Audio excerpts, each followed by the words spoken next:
5.2 earthquake South China Sea, 89 kilometers northwest of Aparri, Cagayan, Philippines, on Monday, November 7, 2022, at 1:34 p.m. GMT +8, 45 minutes ago. According to the United States Geological Survey, the quake hit on Monday, November 7, 2022, at 1:34 p.m. local time, at an intermediate depth of 10 kilometers.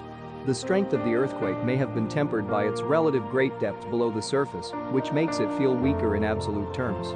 The exact magnitude, epicenter, and depth of the quake might be revised within the next few hours or minutes, as seismologists review data and refine their calculations, or as other agencies issue their report.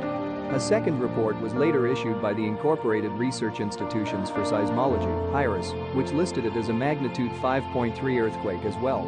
Other agencies reporting the same quake include the European Mediterranean Seismological Center, EMSC, at magnitude 5.3, the Citizen Seismograph Network of Raspberry Shake at magnitude 5.3, and the German Research Center for Geosciences, GFZ, at magnitude 5.4.